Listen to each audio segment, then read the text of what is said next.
probably more than anyone else responsible for that song would be my dad, because he was a big believer in making the most out of the least. Something that a big belief he had that I always resented.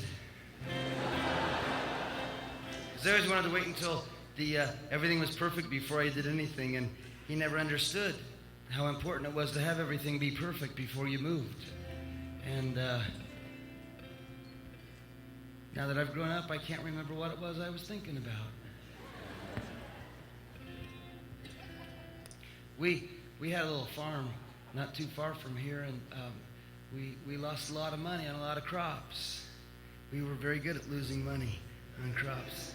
I think we lost on grain and on beef and everything else. Then when I think about junior high school, my dad decided to invest in a bunch of nursery stock. So I spent a good bit of my junior high and high school years planting and transplanting trees, which I thought was miserable, especially considering how at the time I was convinced that I was a prophet. And that I really was supposed to be out changing the world. And I would say, how can I change the world if I have to dig trees? And my dad would say, shut up. Go get a shovel. Well, I found out later my dad wasn't really as interested in raising crops as he was in raising a family and trying to teach us something about the value of work. Something I learned, and that's why I became a musician. But a couple years ago, I got a phone call from a guy who knew that I knew a lot of people, and he said, Rich, we're planning a short-term mission trip into Thailand to help some guys over there who are starting a program, and we know you don't know a lot of people. Would you know anyone that might be interested in going to Thailand? And I thought, oh, yes, I sure do. As a matter of fact, me. And he said, oh, Rich, we need someone who knows something about farming. He said, man, I can lose money on more crops than anyone you ever do. He said, well, Rich, it's really a little more complicated than that. We need someone who has a general background in agriculture, but who has a lot of experience planting and transplanting trees.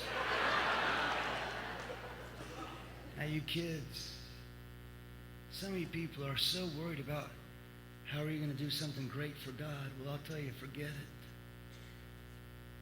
Mother Teresa said there are no great things done for God, only small things done with great love.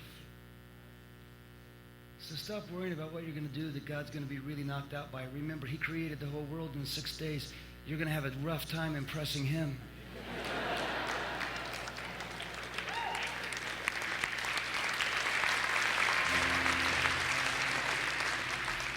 A lot of time running into people who want to know, how do you know what God's will for you is? And I always say, read the Bible. They say, what do you mean? I say, well, I think the Bible makes it pretty clear what God wants us to do. He wants us to love our enemies, to love our neighbors. That's pretty easy. He said, no, but where does he want me to go to college? I say, maybe he doesn't care. Maybe he just wants you to be a good student once you get there.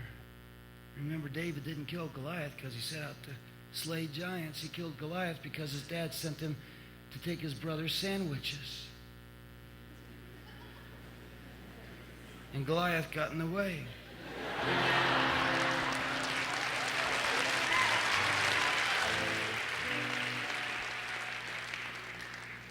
So you be where you are, or you bloom where you're planted. And if God wants you to go to Egypt, he'll provide 10 jealous brothers and they'll sell you into slavery. We're going to do a song I wrote in Thailand because I tried to mind my dad and tried feebly to learn how to transplant trees. And we're going to play a few Southeast Asian instruments just to give you a flavor of the kind of noises I heard. We won't actually play notes on them because I don't know how. But we'll fake it. And this way you can at least hear what the sounds are, and you can imagine what the notes might sound like later.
The other side of the world is not so far away as I thought that it was.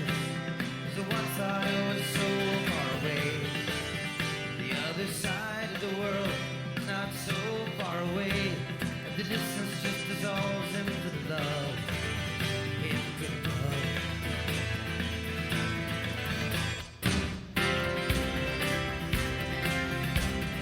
New Jerusalem.